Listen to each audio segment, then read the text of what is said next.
16h-17h, Sud Radio, c'est votre avenir, Alexandre Delaval. Bonjour à tous, soyez les bienvenus, ravis de vous accompagner durant cette heure. Et aujourd'hui, c'est Aude au standard. Elle répond à tous vos appels 0826 300 300. Alors, même si le climat en général prévoit de la douceur pour ce week-end, mais chez vous, est-ce de la douceur aussi dans votre vie sentimentale, dans votre vie professionnelle ou familiale? Vous êtes peut-être inquiet de votre situation affective, de votre évolution professionnelle ou de votre relation familiale, et vous vous sentez stressé par une de ces situations, vous n'arrivez pas à trouver une issue, vous vous sentez peut-être submergé par des émotions qui vous empêchent de prendre les meilleures décisions, ou de la peur aussi de changer de mode de vie, de sortir de votre zone de confort qui n'en est peut-être pas une, tout simplement. Alors à présent, je suis à votre écoute, je vous conseille, je vous guide et vous oriente vers votre chemin qui est le vôtre. Je rappelle, un seul numéro, 0826 300 300. Sud Radio, c'est votre avenir, Alexandre Delaval. Et tout à l'heure, j'aurai le plaisir de vous parler de la sorcellerie dans les Berry, de tous ces rituels. Comme chaque vendredi, on fait un petit tour d'horizon. Mais à présent, j'accueille ma première auditrice, Sylvie. Bonjour Sylvie. Bonjour Alexandre, merci beaucoup de me recevoir. Merci à vous Sylvie, bienvenue à l'antenne de Sud Radio. Sylvie, vous nous appelez de quelle ville? Alors, je vous appelle d'Aix-en-Provence. D'Aix-en-Provence. Vous avez du beau temps? Un peu gris. Un peu gris. Bon, en tous les cas, l'anticyclone et surtout l'hexagone, ça va revenir et donc il va faire beau. Oui, voilà. On espère. Exactement. Ce qui est important, ce que je dis toujours, c'est le beau temps est dans notre cœur. Exactement. Exactement. Oui. Et vous, alors, vous posez des questions sur votre devenir professionnel. Tout à fait. Racontez-nous un petit peu et que puis-je pour vous, Sylvie? Alors, j'ai été à l'époque, je travaillais dans les écoles comme agent d'entretien et j'ai été opérée et on m'a mis inapte au ménage et si vous voulez, on m'a mis dans une association en fait et on m'a demandé de travailler dans un bureau comme agent d'accueil et ça fait 7 ans que j'y suis. C'est une association en fait, mais je reste toujours fonctionnaire, mais on m'a mis en disposition dans cette association. Il s'est avéré que l'ancienne directrice est partie à la retraite et celle qui avait pris sa place ne s'entend pas du tout avec la nouvelle responsable qui est là. Et à la fin de l'année, elle compte laisser cette association. Alors moi, je voulais savoir qu'est-ce que je vais devenir. Est-ce que la mairie va me remettre aux écoles ou je vais rester dans un poste au bureau? Voilà, je me pose cette question-là. Quand vous dites elle veut laisser cette association, c'est-à-dire qu'elle veut fermer l'association ou en fait, ça va être... Non, ça va être quelqu'un d'autre qui va la reprendre. Okay. Elle, du fait que c'était du bénévolat, elle arrête, elle. D'accord. Voilà, à la fin de l'année. D'accord, parce qu'effectivement, je sens qu'il y a une reprise, et c'est pour ça que je vous posais cette question. Je sens pas un arrêt définitif de l'association. Oui, oui, tout à fait. Alors, après, j'ai l'impression qu'il y a des petits soucis, il y a des petites fragilités au sein de cette association, ou en tous les cas dans le fonctionnement de l'association. Est-ce que déjà vous vous sentez bien dans ce fonctionnement-là? Non. Non, je m'entends pas avec la nouvelle responsable. Elle me met à l'écart complètement, mais me donne rien à faire. Pour quelle raison? Avant, je sais pas. Elle est avec son équipe, je veux dire, qui fait les animations et toutes les 4 elles font les animations entre elles. Et moi qui suis plus âgée, parce que moi j'ai 59 ans, elles ont 40 ans, 30 ans, et moi je fais pas d'animation. Et elle me fait pas participer aux réunions, chose que je faisais avant. Non, voilà, complètement à l'écart depuis 1 an. D'accord. Et donc, vous avez pris contact auprès de la mairie pour essayer d'avoir une autre ouverture, d'avoir une autre possibilité.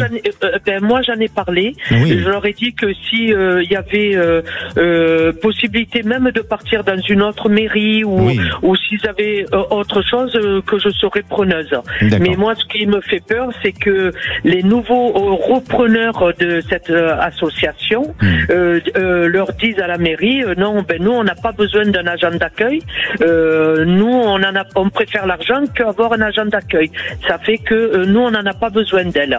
Et qu'est-ce que je deviens? Non, moi je le ressens pas de cette manière-là. C'est-à-dire qu'il faut ne pas avoir peur du temps. Hein. Ne soyez pas inquiète par cette échéance et notamment sur cette reprise de l'association, parce que je vous sens continuer un petit peu. Alors même si vous avez le sentiment de vivre des choses un peu injustes en ce moment, puisqu'on vous met un peu à l'écart, mais laissez faire et surtout ne prenez pas les choses pour vous personnellement. Je crois que c'est un fonctionnement dans lequel aujourd'hui chacun y trouve son intérêt, chacun y voit aussi son intérêt, et pour moi il y aura une autre opportunité qui va se présenter à vous. On va vous déplacer dans un autre département communal ou dans quelque chose d'autre, de différent. Je ne sais pas, je suis pas persuadé qu'on change. Pas dans ma commune? Si. Justement, j'allais vous dire, je ne suis pas persuadé que vous changerez de commune, mais dans un autre service ou un autre département, dans le sens, quand je parle de département, pas au niveau de la région, un département de service. C'est-à-dire que aujourd'hui vous êtes en rapport avec la notion des enfants. Peut-être que vous allez aller sur autre chose, qui touche pas forcément les enfants, mais il y aura autre chose qui peut se mettre en place, ou d'une autre catégorie des niveaux d'âge d'enfants. Vous voyez, il y a quelque chose de différent. Mais pour moi, ça va se faire. Il y a un changement positif. On va pas vous laisser tomber. Vous le voyez d'ici la fin de l'année ou l'année prochaine? Je pense plus vers début de l'année prochaine. Je pense plus que ça se fera début de l'année prochaine. Mais en attendant, il y a une continuité dans la structure dans laquelle vous êtes, même si c'est une structure associative. Mais ensuite, début de l'année prochaine, vous êtes amené. Peut-être que ça peut. Alors, au niveau du temps, avec vous, peut-être que ça peut changer, parce que peut-être que ça peut aussi tout simplement se devancer et être un peu avant cette fin d'année. Mais par précaution, je vous dirai plus sur début de l'année prochaine. Mais surtout, Sylvie, soyez confiante de l'avenir. Ne vous créez pas des frayeurs ou des inquiétudes et trop de stress, parce que vous êtes angoissée, Sylvie. Oui, je suis angoissée parce que je voudrais pas qu'on me remette dans les écoles, quoi. Non, justement, je pense pas que je vous parle d'un autre département. Quand je dis un autre département, d'un autre service, et qui ne touche pas forcément les écoles. Donc c'est parfait. Si vous ne souhaitez pas aller dans les écoles, eh bien pour moi, je pense que vos vœux vont être exaucés. D'accord? D'accord. Merci beaucoup, Alexandre. Merci beaucoup à vous et à toute l'équipe. Sylvie, permettez-moi, mais respirez s'il vous plaît. Je vous sens que au niveau de votre plexus solaire, c'est bloqué. La respiration a besoin de se faire. Donc prenez ce temps de respirer, prenez ce temps de vivre votre moment présent, s'il vous plaît. D'accord? D'accord. J'écoute vos conseils. Merci beaucoup, Alexandre. Merci beaucoup. Et j'ai le plaisir d'accueillir Antoine. Bonjour Antoine. Oui, bonjour. Vous nous appelez de Montpellier, Antoine? Frontignan. Oui, pas très loin. Oui. Hein? Oui, c'est ça. On est à combien de kilomètres? Une trentaine? Voilà, c'est ça, oui. Voilà, exactement. Bien. Alors, Antoine, c'est pour votre fils. Voilà. Dites-nous, quelle est votre question? En fait, il habite avec moi. Voilà. Et voilà, et il cherche un appartement, mais à ce moment-là, il a un travail, un CDI, ça c'était le plus compliqué à trouver, il a trouvé. Et là, voilà, le problème, c'est que moi, j'aimerais savoir s'il va trouver et à quel moment il va trouver. Il a des critères bien précis, votre fils, sur la recherche de son appartement? Oui, c'est ça. Ouais. C'est ça. Ouais, c'est ça qui bloque un petit peu, hein? Ah, d'accord. Ouais, on dirait qu'il est perfectionniste, votre fils? Un peu, ouais. Oui, parce que je le ressens un peu comme ça. C'est-à-dire qu'à la fois, il y a des choses sur lesquelles, pour lui, ça n'a pas d'importance, mais son lieu de vie, son lieu dans lequel il va créer peut-être son intimité, et il a des idées bien précises, bien définies, et il lâche pas avec ça. Alors, effectivement, à chaque fois, il peut être déçu du petit détail, des choses qui n'amènent pas à trouver ce qu'il veut, et puis aussi peut-être parce que en termes d'offres, il n'y a pas tant d'offres que ça. C'est un peu compliqué, hein. Je vous avoue que c'est un peu compliqué. Par contre, de ce que je ressens, c'est que par la suite, et c'est pas tout de suite, mais par la suite, il sera amené à investir. Là, c'est quoi? C'est une location qu'il veut faire? Oui, pour l'instant, oui. D'accord, mais il a pour projet d'investir, et il va investir dans un appartement. Ça peut être assez rapide, hein. C'est-à-dire que même si aujourd'hui il décide dans un premier temps d'aller vers du locatif, mais on dirait que malgré tout, il peut très bien d'ici 2 ans prendre la décision d'investir et de ne pas trop tarder à le faire, parce que il a quel âge aujourd'hui, votre fils? Il est jeune. Il va faire 22 ans. 22 ans. Ouais. Oui, donc il est jeune. Oui, mais il est ambitieux, il a envie, il est vraiment, c'est quelqu'un de volontaire, c'est quelqu'un de, je dirais, de carré, de structuré, il sait ce qu'il veut, et voilà. Donc il avance bien dans la vie. Après, au niveau de l'appartement, j'ai l'impression que le mois de juin est positif pour lui. Le mois de juin est positif, donc ça va demander encore un petit peu un délai, et puis le temps peut-être que l'appartement se libère en fonction de ce qu'il va choisir. C'est peut-être pour ça aussi qu'il y a... Il a fait une demande pour l'appartement qui se libère le 26 juin. D'accord. Très bien. Alors voilà. Écoutez, je pense que ça peut être possible, parce que je sens quelque chose qui se libère pas avant le mois de juin. Donc c'est magnifique. Bon, on est dans les clous. On est dans les clous. Merci beaucoup. Je vous rappelle si c'est. Rappelez-nous. Je veux savoir la réponse de tout ça. C'est important de vous suivre aussi. Merci beaucoup. Prenez soin de vous. Merci. Bonne journée. Merci. Et vous aussi, si vous avez des questions, parce que vous avez envie de changer de vie, de déménager comme le fils de Antoine, ou tout simplement vous posez des questions sur votre avenir professionnel, et est-ce que votre week-end va bien se passer avec votre dulciné? On peut se poser tant de questions. Eh bien, pour avoir une réponse, il suffit d'appeler le 0826 300 300. Aujourd'hui, j'ai le plaisir d'avoir Aude à mes côtés, donc c'est le moment d'appeler, et on va parler tout à l'heure, juste dans quelques minutes, de la sorcellerie dans le Berry, apparemment un lieu très superstitieux. Ne bougez pas.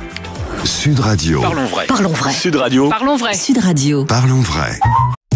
Sud Radio, c'est votre avenir, le sujet du jour. Et oui, un petit tour d'horizon en France, et aujourd'hui on va dans le Berry. C'est dans le Berry, et plus précisément la ville de Rezé, connue pour être la capitale des sorcières.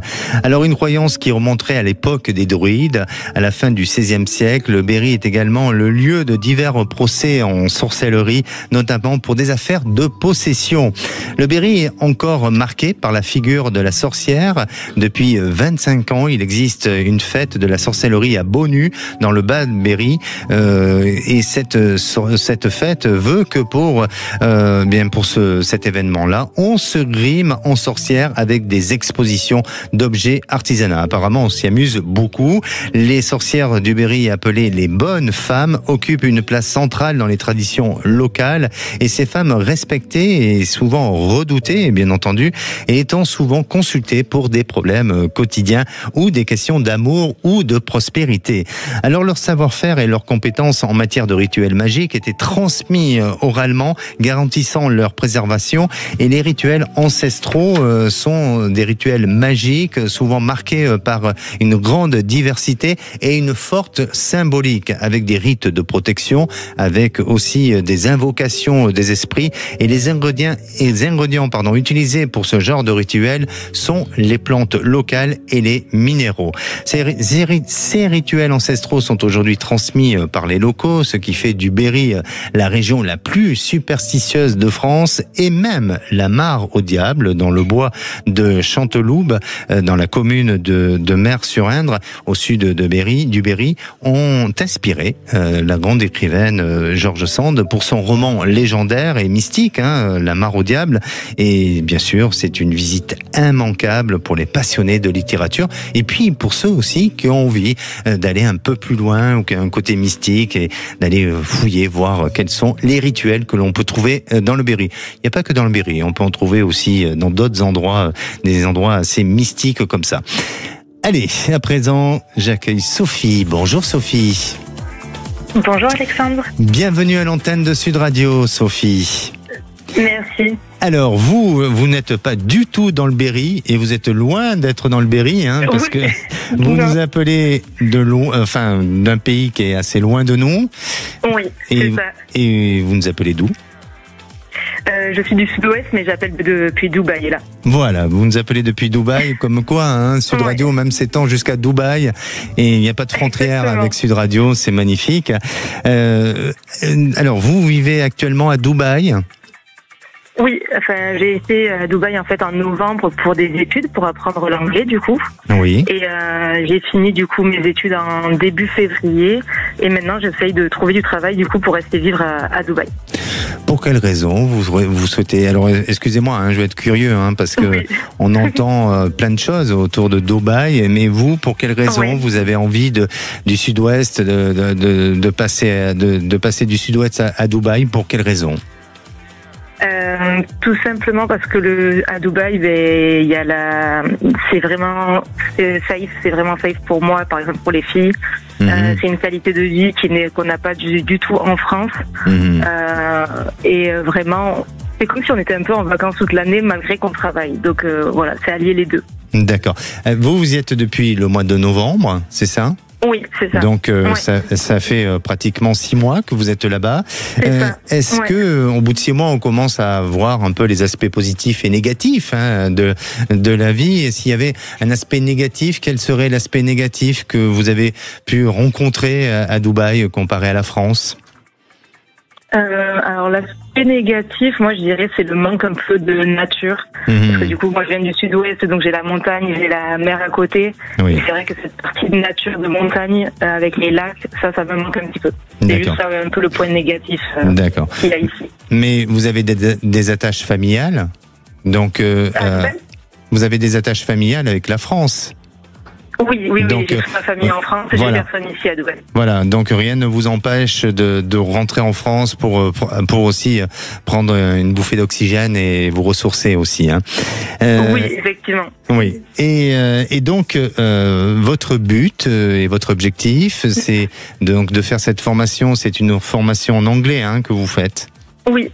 C'est ça. Ben là, je l'ai fini du coup. J'ai fait 4 mois de formation en anglais. Oui. Et là, du coup, j'essaye depuis 1 mois de trouver du travail. D'accord. C'est un peu compliqué et du coup, j'aimerais savoir du coup si je vais trouver dans les semaines à venir. Parce que j'ai mon visa qui se finit assez rapidement. Donc savoir si je vais trouver avant la fin de mon visa ou pas. Du coup, pour savoir si je rentre ou pas. Oui. Est-ce qu'on peut savoir un petit peu dans quel secteur professionnel vous recherchez? Alors ici à Dubaï, je recherche dans tout ce qui est restaurant, beach club, pour être réceptionniste, hôtesse, voilà, ce style de métier. D'accord. Alors, pour moi, je sens que vous allez avoir une opportunité qui peut se présenter avec un aspect commercial. Donc, soit vous allez vous rapprocher d'une structure commerciale et on peut vous faire une proposition au sein d'une structure implantée et peut-être que ça peut vous amener aussi à travailler avec l'étranger, c'est-à-dire hors Dubaï. Ça peut être aussi de vous ramener avec du fait que vous soyez européenne et française. Peut-être que ça vous ramènera à travailler avec l'Europe, mais je sens qu'il y a quelque chose qui peut se développer d'un point de vue commercial. Après, effectivement, là-bas, le tourisme, c'est une majorité de l'activité là-bas. Il n'est pas improbable que vous puissiez être amené à travailler en fonction et en rapport au tourisme, mais il y a quelque chose de positif. Et puis, même si ce n'est pas votre formation, on dirait que le côté finance semble semble ressortir. Alors j'imagine et je pense que c'est pas la voie dans laquelle vous souhaitez vous diriger. Je suis pas en train de vous dire que vous allez travailler pour une banque, mais malgré tout, il y a quelque chose entre l'activité commerciale et la finance. Ça semble me parler, ou en tous les cas, ça semble ressortir pour votre futur et votre devenir. Et puis, bien entendu, tout ce qui est la partie de la restauration et de l'hôtellerie, ça peut être dans un second temps. Mais je vous sens pas revenir en France. Je vous sens effectivement avoir cette capacité de poursuivre, de continuer. Et surtout, il y a un entourage. Dubaï, du coup. Oui, de rester à Dubaï. Et vous allez avoir un entourage autour de vous. Il y a des gens où il y a un réseau qui est en train de se créer autour de vous. Vous allez avoir une entraide qui va vous permettre de pouvoir bien durer, de pouvoir rester sur le sol de Dubaï. Est-ce que l'entraide, elle est forte là-bas ? Est-ce qu'il y a entre Français, il y a beaucoup d'entraide. Dès qu'on rencontre, par exemple, des Français, quand je vais déposer des CV, directement, du coup, on parle en français, on s'échange les messages, ils envoient les CV un peu à des gens qui connaissent. C'est directement une entraide entre Français. Oui, c'est ce que je ressens. Je ressens une communauté française ou en tous les cas européenne où il y a de l'entraide, où il y a de la possibilité et surtout n'hésitez pas à demander et puis à être curieuse et aussi à vous présenter à des moments bien stratégiques pour pouvoir avancer, pour pouvoir évoluer. Parce que j'imagine que là-bas, si on n'a pas un peu d'audace, eh ben on n'y arrive pas tout simplement. Hein. Il faut avoir de l'audace. C'est de l'ambition, à mon avis. C'est ça. Oui, il faut essayer, il faut y aller, et c'est que comme ça que ça marche ici, Mais c'est très bien, ça peut être une jolie expérience pour 2-3 ans, et après peut-être décider de revenir vers l'Europe, ou pas forcément la France, mais peut-être vers l'Europe, mais tout au moins vous avez une expérience à vivre qui va durer au moins 2-3 ans, et au moins 2-3 ans. Au moins 2-3 ans, voilà, effectivement, et puis peut-être que vous en aurez, vous aspirez à autre chose de plus tard. Mais en attendant, vous allez évoluer, et même professionnellement. Vous verrez que dans la voie et dans le secteur d'activité dans lequel vous allez accéder, eh bien, il y aura une évolution qui pourra s'annoncer pour vous et qui sera vraiment profitable. D'accord ? D'accord. Et vous pensez que je vais trouver rapidement, là, d'ici quelques semaines, ou ça sera plus tard ? Oui, moi je pense que c'est pour le mois de mai où il y a quelque chose qui s'enclenche. Vous êtes du mois de mai, vous ? Oui, je suis née le 8 mai. Oui, le 8 mai. Donc, effectivement, alors peut-être juste un peu après votre anniversaire, ça peut être sympa pour votre mois d'anniversaire. Oui, ça serait cool. Ça sera un joli cadeau. Oui, effectivement. Bon, très bien. Mais écoutez, je vous souhaite une bonne continuation et puis surtout profitez bien Merci beaucoup. Et puis on aura peut-être l'occasion de se voir bientôt. On ne sait jamais. Avec plaisir. À très bientôt. Merci Sophie. Merci. Prenez soin de vous. Au revoir. Allez, c'est à vous de poser toutes vos questions qui vous préoccupent dans votre quotidien, que ce soit sur un plan familial, affectif ou sur le plan professionnel, ou même sur un projet de vie. Parfois, ça nous arrive d'avoir un projet, de partir, d'une reconversion professionnelle. Eh bien, n'hésitez pas à appeler l'antenne 0826 300 300. Aude est au standard, elle répond à tous vos appels. Et puis nous, on va se retrouver dans quelques instants avec Corinne. Corinne a été traiteur pendant 10 ans et aujourd'hui, elle a réduit son activité et elle s'est peut-être révélée dans une autre activité. On en parle juste après. Appelez maintenant Sud Radio 0826 300 300 et participez à C'est votre avenir.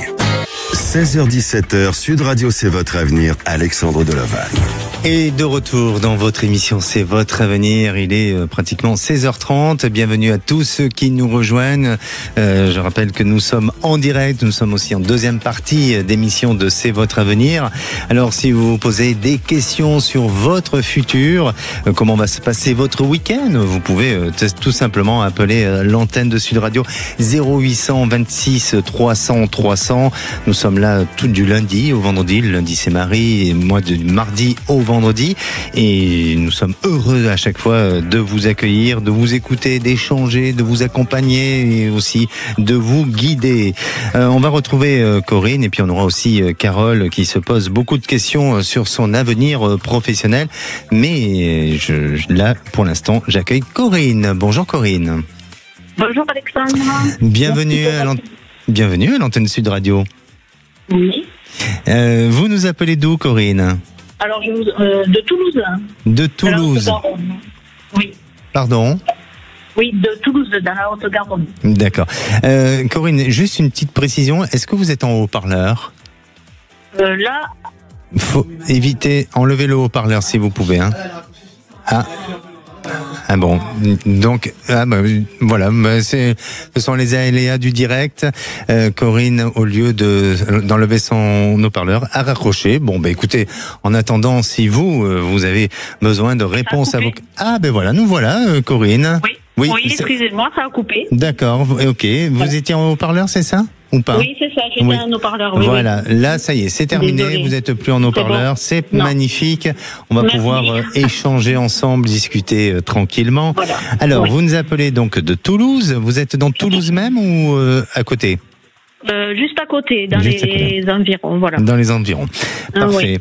Alors, pendant 10 ans, vous avez fait les marchés en tant que traiteur. Tout à fait, oui. Je faisais.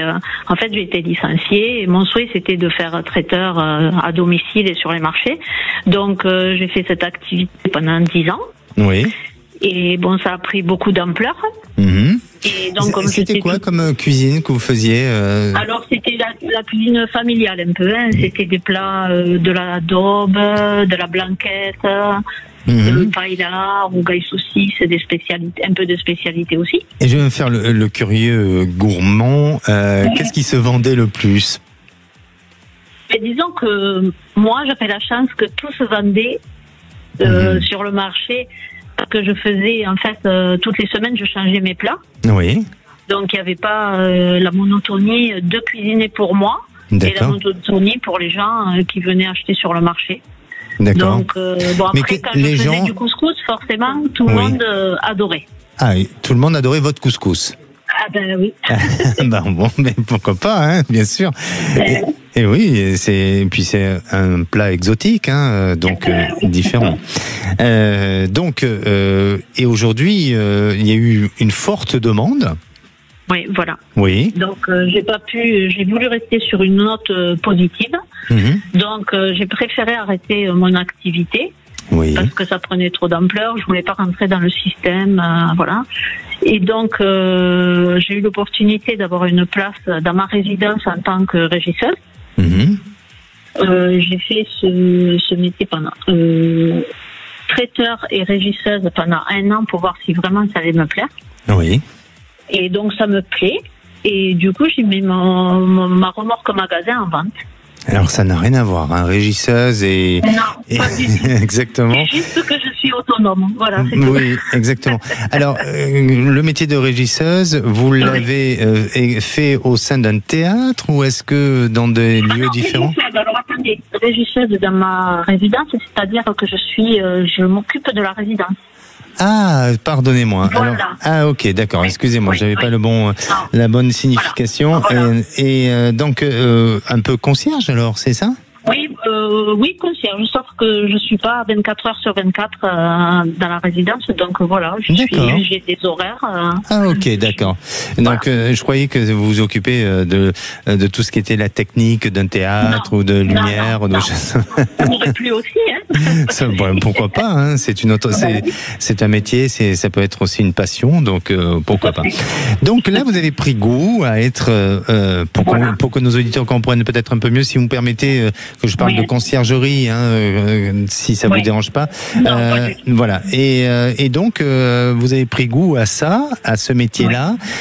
Pour quelle raison? Parce que effectivement, vous disiez que vous étiez plus autonome et plus indépendante, c'est ça? Voilà, et puis beaucoup moins de fatigue.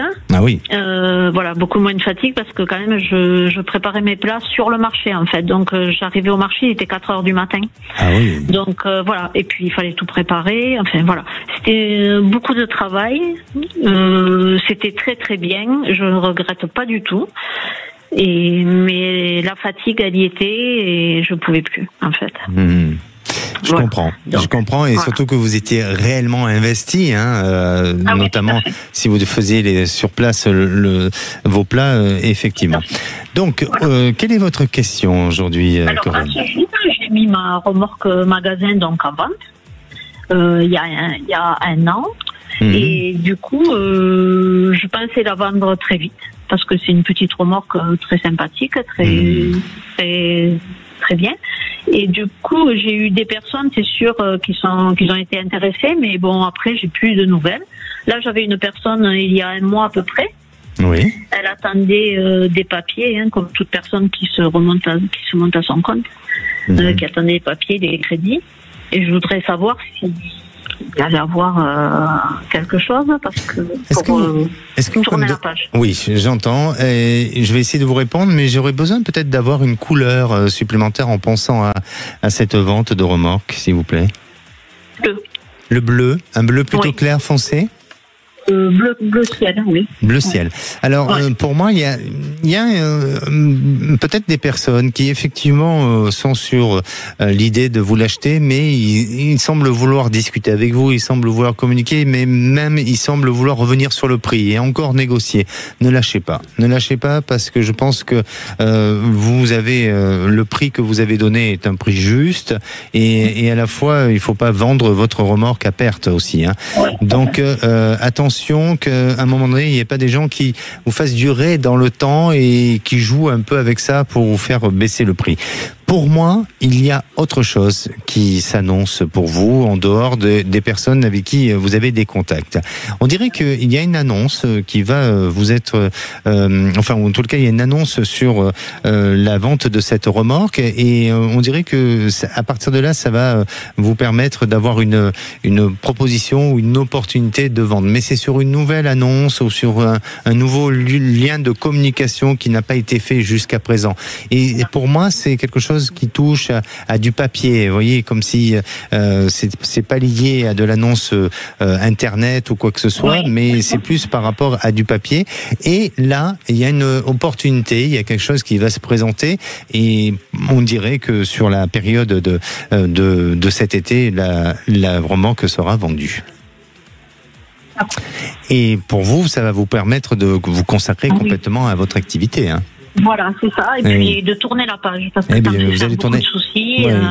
Mais vous allez tourner la page, et je pense que voilà, d'ici cet été, d'ici 2 mois, voilà, les choses vont se conclure et se finaliser pour vous. D'accord ? D'accord. Je vous remercie beaucoup, Alexandre. Merci. Je ne manquerai pas de vous appeler pour savoir. Avec grand plaisir. Et puis je pense que vous allez faire des déçus, parce qu'il y en a qui aimaient votre couscous, votre... oui, j'en ai fait, des déçus. Et oui, voilà. Des personnes comme vous qui cuisinent encore. Je ne veux pas dire qu'il n'y en a pas beaucoup, mais surtout des plats traditionnels. Il n'y en a plus beaucoup. Merci à vous, en tous les cas, de ce que vous faites. Merci. Merci. Au revoir. Merci. Et j'ai le plaisir d'accueillir Carole. Bonjour Carole. Oui, bonjour Alexandre. Bienvenue à l'antenne de Sud Radio, Carole. Vous nous appelez d'où ? Merci beaucoup. De Toulouse. De Toulouse. Alors Carole, vous arrivez des petits soucis au travail, vous avez vécu une période difficile, vous avez même fait plusieurs burn-out. Oui. C'est ça ? C'est ça. Et vous avez vécu aussi une hospitalisation ? Oui. Racontez-nous un petit peu, s'il vous plaît. Alors, suite à un accident de la vie, j'ai eu une entorse acromyoclaviculaire. Excusez-moi, quand vous parlez d'un accident de la vie, est-ce que ça s'est déroulé comment, si vous voulez en parler ? Oui, bien sûr. J'étais en train de tailler la haie et je suis tombée. Voilà. Ah, d'accord. Alors ça, c'est le genre de choses où malheureusement, et ça arrive trop souvent à certaines personnes qui ne mesurent pas le danger d'une échelle mal positionnée, de mauvaises chaussures qu'on peut avoir, de choses comme ça. Et le déséquilibre, ça va tellement vite. Et voilà, vous en êtes malheureusement un exemple de ce genre de situation. Et donc, ça vous a valu une hospitalisation. Voilà, en fait, disons que je guérissais pas, donc j'ai été obligée de me faire opérer pour réparer un peu. Et j'ai eu une complication, j'ai eu une ostéolyse, du coup, beaucoup d'inflammation au niveau de l'épaule, et ça guérit toujours pas. Donc, j'ai toujours cette inflammation. Et maintenant, je suis sans indemnité journalière, parce que la sécurité sociale m'a dit que je devais reprendre le travail, sauf que je n'en suis pas capable. Mais vous avez eu un médecin qui l'a diagnostiqué pour reprendre le travail ou pas ? Le médecin conseil de la sécurité sociale, oui. Ah. Alors moi j'ai un métier particulier qui me donne une licence et j'ai perdu cette licence. Ah mince. Donc maintenant je vais être en reconversion normalement. Oui. Mais en fait ce que je me demandais c'était depuis plus de 15 mois je n'ai pas de revenus. J'ai pas d'indemnité journalière suite comment dire à ce qui a été décidé par la sécurité sociale. Exactement. Oui, et vous ne pouvez pas faire recours auprès de la sécurité sociale ou auprès de votre propre médecin traitant pour appuyer un peu et faire expertiser. Vous arrêtez pas et ça marche pas. Non, ça marche pas. Et donc, du coup, aujourd'hui, vous n'avez pas le choix que de retourner au travail, c'est ça ? Oui, c'est ça. Ça va faire 3 ans là, que je suis restée, vous avez une idée de reconversion ? Non, pas encore. Je vais faire un bilan des compétences, je pense. Voilà. C'est bizarre parce que je vous sens pouvoir travailler dans un secteur qui touche un peu à du social. Comme s'il y avait un besoin d'aider l'autre, comme s'il y avait un besoin d'accompagner, vous voyez, l'individu. Donc, il y a des choses qui vont évoluer pour vous. Alors, effectivement, là, vous êtes dans une période de fragilité, de difficulté, et j'ai pas l'impression que la vie de la sécurité sociale change. Je veux pas être négatif, mais là, je crois que ils ont le dossier dans les mains et ils lâchent pas. C'est difficile. Donc, sauf si vous deviez avoir une autre intervention d'une opération ou autre, là ça pourrait faire changer les choses, mais je vous incite pas du tout à provoquer ce genre de choses. Ça serait pas bénéfique. Voilà, ça serait pas, voilà, exactement, ça serait pas bénéfique. Donc il y a urgence parce que effectivement vous êtes sans travail, sans revenu et vous avez besoin de travailler. Maintenant, pour moi, il faut penser à la reconversion. Alors essayez à nouveau avec la sécurité sociale de ce que vous pouvez faire et des moyens que vous pouvez faire, mais attention, si vous engagez par exemple une procédure, que ça vous coûte pas beaucoup d'argent pour un résultat qui soit pas forcément favorable et qui soit pas à votre rencontre. Par contre, pour moi, il y a la possibilité d'un accompagnement professionnel pour aller vers une reconversion et qui peut toucher des secteurs du domaine du social. Et donc là, ça permettrait non pas de pouvoir exercer ce métier sur de longues années, mais tout au moins de faire une transition le temps que vous puissiez à un moment donné avoir une idée de ce que vous souhaitez faire ou de ce que vous souhaitez mettre en place. Parce que dans l'avenir, je vous sens travailler de manière autonome et indépendante. Oui, mais c'est vrai que ça me plairait. Oui. Mais je ne sais pas du tout quoi. Mais voilà, pour l'instant, si vous voulez, on n'est pas dans cette phase de maturité au niveau de la réflexion. D'accord. On est dans une phase de reconstruction et en fait, vous avez vécu un choc. Vous avez vécu un choc au-delà du côté physique, et bien sûr que là il a été vécu et même vous êtes en plein soin par rapport à ce choc physique, mais sur le plan psychologique, vous avez vécu un choc, un traumatisme et surtout un sentiment de ne pas être reconnu par rapport à la douleur que vous avez eue et à la difficulté, à la fragilité de la guérison. Et donc vous vivez ça comme une forme d'injustice et pour vous c'est traumatisant. C'est pour ça qu'aujourd'hui je crois qu'il faut peut-être non pas tourner la page, mais passer à autre chose et accepter d'aller vers quelque chose de nouveau, d'aller vers quelque chose qui va effectivement vous donner la possibilité de vous reconstruire. Et peut-être que il y a un organisme qui est un organisme soit de formation ou autre qui va vous intégrer à une structure qui touche au social et vous permettant de, au moins pendant 2 ans, d'être tranquille, de pouvoir retrouver un équilibre matériel et financier et des revenus corrects. Et puis ensuite, l'idée viendra peut-être d'une société de service, de monter un projet en rapport avec quelque chose qui touche au service et peut-être même plus tard, je ne sais pas, mais il y a une histoire avec un endroit qui touche peut-être à de l'accueil ou est-ce que c'est pour accueillir des gens ou voyez, faire une maison d'hôtes ou autre, mais il y a quelque chose qui pourrait très bien s'annoncer mais dans un avenir beaucoup plus lointain. Ouais, peut-être un salon de thé ou quelque chose comme exactement, ça. Oui, un lieu d'accueil. Et je sens que les gens viennent se reposer ou viennent s'installer et se posent dans cet endroit pour de la détente. Et ce sera avec quelqu'un en particulier Possible que ça peut être avec quelqu'un, mais ça se fait pas tout de suite. Il faut chaque chose en son temps et pour l'instant, il faut aller à l'urgence. D'accord ? Bon, très bien. Ça a répondu à vos interrogations, Carole ? Oui. Bon, parfait. Super. En tous les cas, restez courageuse et puis avancez. Et malheureusement, vous n'obtiendrez pas forcément ce que vous voulez, mais vous allez obtenir autre chose et vous allez vous libérer de tout ça. Bon, très bien. Merci. Je vous remercie. Merci à vous. Prenez soin de vous. Merci. Et vous, si vous avez besoin d'avoir des réponses comme nos précédentes auditrices, Corinne et Carole, n'hésitez pas. Je peux vous donner des conseils. Je peux aussi répondre à toutes vos préoccupations du moment, quel que soit le sujet. Il suffit tout simplement d'appeler le 0826 300 300. On se retrouve dans quelques instants avec Michel. Michel a été auparavant avocat d'affaires. Aujourd'hui, il travaille dans le commerce international. Alors, il se pose des questions sur cet avenir, si ça va être bénéfique pour lui ou pas. On en parle juste après. Retour de C'est votre avenir dans un instant sur Sud Radio. 16h-17h, Sud Radio C'est votre avenir, Alexandre Deloval. Et de retour dans C'est votre avenir pour cette dernière partie avant de retrouver les vraies voix présentées par Cécile Deminibus et Philippe David. Je rappelle que lundi, ce sera Marie aux commandes de C'est votre avenir. Et nous, on se retrouvera mardi, bien sûr. On parlera de la communication non violente. Alors, à présent, j'accueille Michel. Bonjour Michel. Michel, vous êtes avec nous ?